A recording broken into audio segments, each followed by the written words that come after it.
Em junho, tem Copa do Mundo de Clubes da FIFA com transmissão aqui na Globo. E o Botafogo, atual campeão da Libertadores, é o primeiro clube brasileiro a receber a taça para exibição.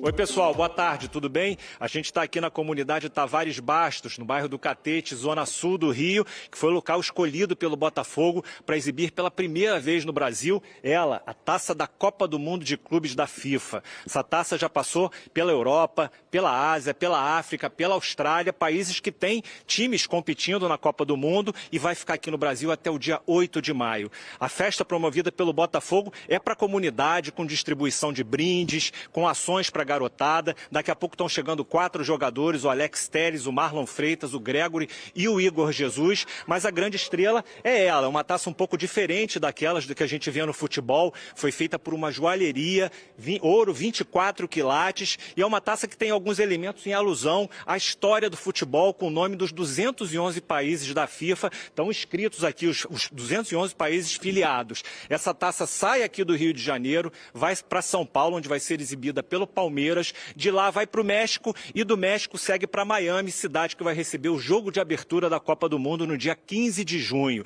Mas por enquanto isso aqui é só sonho. O Botafogo está com o pé na realidade, o Campeonato Brasileiro está se preparando para o jogo de amanhã contra o Bahia. Esse jogo é um jogo que vai ser importante para o Botafogo, vem de 2 vitórias contra o Fluminense sobre o Capital na Copa do Brasil, está praticamente classificado. Vai marcar o reencontro do Renato Paiva com o clube, primeiro clube dele no Brasil e único até então, que é o Bahia, onde ele ficou 9 meses, mas o Botafogo tem problemas, o Savarino e o Alexander Barbosa. O Barbosa saiu no primeiro tempo do jogo contra o Capital com uma pancada no pé, deixou o Nilton Santos de muleta, já o Savarino entrou no segundo tempo, não ficou mais de 15 minutos em campo, teve um problema muscular, esses 2 jogadores ainda estão sendo reavaliados, mas o Botafogo vai ter a volta de alguns titulares que foram poupados contra o Capital, o goleiro John, o Alex Telles, o zagueiro Jair e também o Marlon Freitas, o capitão. E é bem provável que o Renato Paiva mantenha o esquema com 2 atacantes que vem dando certo, foi usado contra o Fluminense e também contra o Capital. 2-0, já estava da metade do segundo tempo para o fim do jogo. Logo depois o Botafogo faz o terceiro, faz o quarto, e aí o jogo fica tranquilo, né? O jogo fica encaminhado e permite que no jogo de volta, mais uma vez, o Paiva dê descanso a alguns titulares. Ainda assim, o Savarino, que saiu do banco, entrou no segundo tempo, acabou se machucando. É uma lesão que parece ser uma lesão muscular. Azar do Botafogo. Vai ser avaliado. Né? Mas faz parte, né? Para saber, e é um jogador importantíssimo para o time do Botafogo, para saber, olha aí as imagens. Lembrando que o Fogão tem o Mundial também, né? Lesão. Também. Tem o Mundial. E o Botafogo já havia feito todas as substituições, né, Eugênio? Terminou o jogo com 1 a menos. Ele voltou ali. Às vezes o Gregory, que foi o jogador que mais participou do jogo, foi o Gregory, dos titulares, né? Era o jogador mais, assim, usado, que estava em campo. Aí ele recuava o Gregory, alternando ora o Gregory, ora o Patrick de Paula como um terceiro zagueiro ali. Faltavam poucos minutos. O Barbosa também saiu, né? Para equilibrar. O Barbosa saiu no primeiro tempo, ainda machucado, né? Entrou o Davi, que é um zagueiro que vem jogando. Então são questões aí que, apesar da vitória, apesar de tudo, o Botafogo acaba sofrendo também com jogadores titulares indiscutíveis que saíram machucados. Muito importante lembrar também, e óbvio que todo mundo no Botafogo, principalmente o Renato Paiva, estão preocupados com isso, porque o Botafogo na Libertadores está numa situação complicada, né? Está em terceiro do grupo. Universidade de Chile tem 7 pontos, né? Depois de 3 rodadas. Universidade de Chile, 7 pontos. Estudiantes, 6. Botafogo, 3. Ele vai jogar fora de casa contra o Carabobo, que é o Lanterna, com 1 ponto. Tem 2 em casa. Tem que ganhar, mas mesmo assim ele tem que ganhar essa. Ele vai fazer uma sequência muito positiva. Ele perde do Carabobo, que não ganhou de ninguém. Esquece. Aí depois ele vai ter que ganhar as 2 para ir para 9. Porque assim, tem que... Mesmo empate com o Carabobo é ruim, hein? Tem que pontuar, sempre é bom pontuar em algum momento fora de casa. Sim. Como ele não pontuou nos jogos anteriores, né, contra a Universidade de Chile e contra os Estudiantes, agora é a hora de fazer pelo menos um pontinho contra o Carabobo, pelo menos um, e ganhar os jogos que tem em casa. Aquilo que eu falo sempre, né? Ele é cabeça de chave. Cabeça de chave, muitas vezes o andamento da tabela aponta pra gente, tá difícil, tá complicado, mas o cabeça de chave tem 2 jogos em casa para fechar. Sim. E são jogos em que ele deve fazer o jogo. O único problema é chegar nesses 2 últimos jogos, né, Eugênio? Com 3 ou 4 pontos só. Aí não adianta. Aí você ganha os 2 e se bobear não classifica. Mas assim, se ele ganhar Porque é um grupo... São 2 jogos difíceis, Estudiantes e Universidade de Chile. É um grupo razoavelmente equilibrado. Se ele fizer 9 pontos, eu acho que pelo menos um segundo lugar ele pega.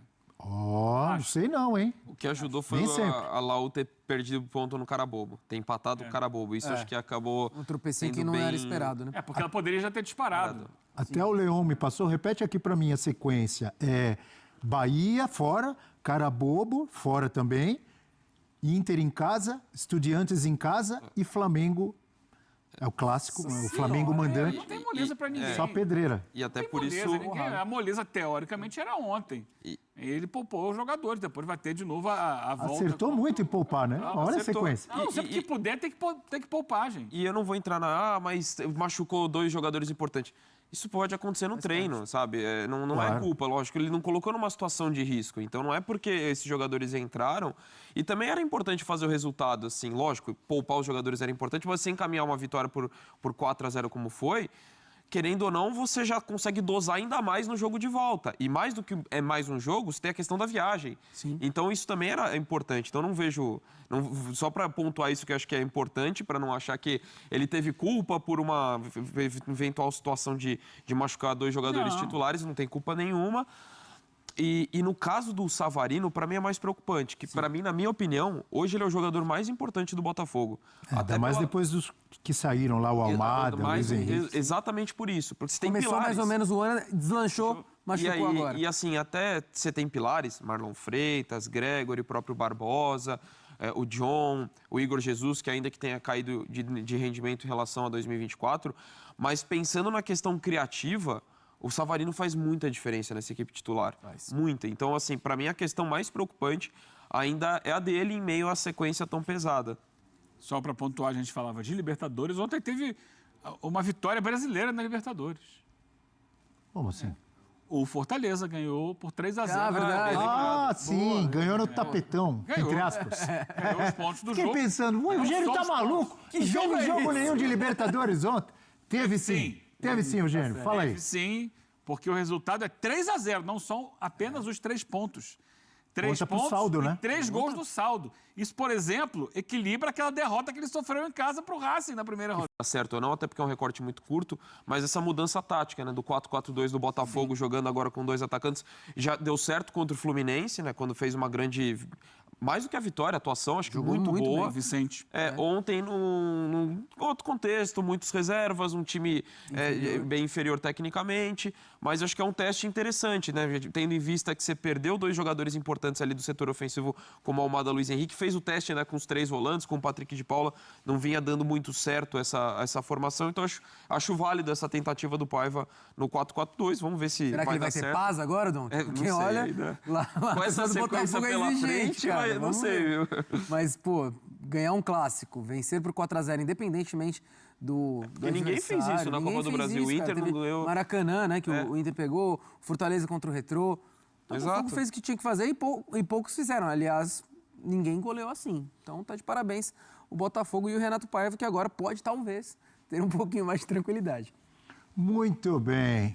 Torcida alvinegra, uma ótima sexta-feira para todos. Eu tô chegando com tudo na noite dessa sexta-feira para atualizar vocês sobre as principais informações do nosso glorioso, né, o nosso artilheiro, o cara que decide, Savarino, né, assim, teve uma lesão. Vamos torcer para que não seja nada grave, né, que o atleta possa se recuperar o mais rápido possível. A diretoria do Botafogo já vem, né, monitorando toda a situação para enfrentar, para jogar o Super Mundial de Clubes, né, que o grupo que o Botafogo entrou foi um grupo muito difícil, com PSG e companhia. Então, assim, a gente está vendo que o Botafogo terá que jogar muita bola, né, se quiser chegar muito longe na competição. E o nome do Casemiro, volante, né, ex-Real Madrid, né, já jogou na seleção brasileira, e também do Andrés Pereira, estão na mira do Botafogo.